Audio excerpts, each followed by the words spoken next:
Welcome to the Medicine Show, where artists meet entrepreneurs and stories are told. Lord, help my feet to keep moving, moving. Lord, help my feet to move on. Lord, help my feet to keep moving, moving. Lord, help my feet to move on. 5, 6, 5, 6, 7, 8.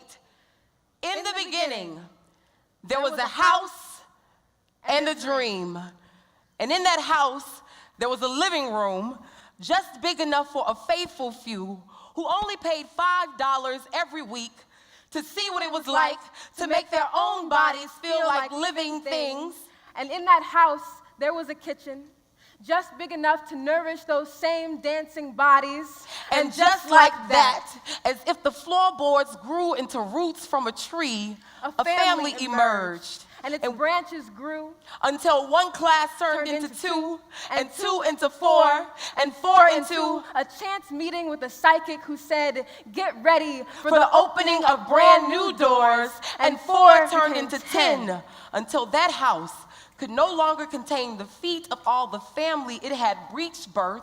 You know, feet first, then head, as if to say, dance is a tool that can free minds, both old and young, no matter age, skin color, experience level, or financial situation. All are welcome within these doors, whose arms are always in second position, wide open like the doors of this place. Syncopation and sanctuary upon this holy ground, these dancing grounds, whose blueprint was more freestyle, meaning it couldn't have been planned any better. The house that grew into a home on St. Claude for both native and transplanted souls, like the New Orleans native, who combined the rhythms of R&B, hip-hop, and bounce in her body as naturally as her city does, who birthed Be You, Know You, or Buku, as in how much potential just one dancer has to inspire many more.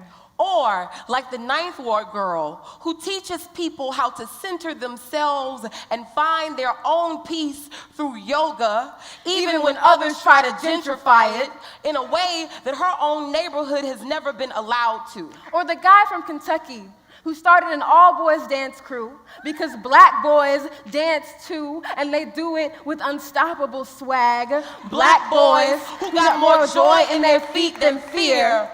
Or like the Philly-born girl who came all the way from New York in search of healing after love lost, who was told as a child that she was too chubby to dance, so she took their words and turned them into a high kick just to show them that her feet could dance on stars if she wanted them to. And she took what she learned about education and taught others that they could do it too. These souls, now rooted in the soil of a bustling city that sometimes feels stagnant. So their feet realized that they must find movement in hopes of compelling the people to do the same. Because a march ain't nothing but a two-step. A protest, nothing more than a pop, lock, and breaking of the chains that oppressors try to shackle these feet with.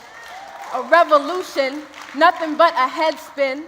Spin the record and watch us catch the beat and throw it right back at the system and watch it fall like a dancer with two left feet. Left, right, write our own constitution in choreography instead of calligraphy. Like the Dance for Social Change students who made their own pieces about their experiences in the school system.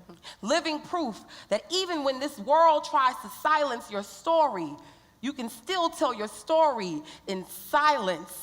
And it will be the loudest thing this world has ever seen. For centuries, dancing has been known to be powerful. Has been used to communicate with gods in Egypt and in Africa. Has been used for healing in Brazil, in Europe, in New Orleans.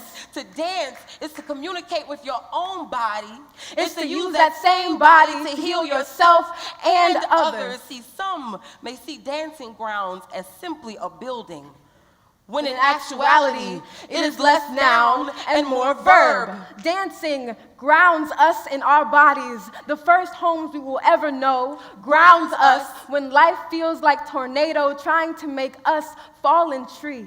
Every twist and twirl is an act of defiance, is self-care, As if to say, I will not break, not today, though I may bend into this plie. or arch my back for this twerk. Because freedom can appear in any form, From African to contemporary, to belly dance. to jigging. Ain't no real walls within this building. See, Dancing Grounds is just a small piece of a great dance network and a rich crescent history written in the sweat of all those who dare to stay local yet still move. You see, to dance is to become one with your own body, to become one in a community of bodies brought together from all different two-steps of life. For in the beginning, there was a house and a dream. And the house became a home. And well, the dream, it came true.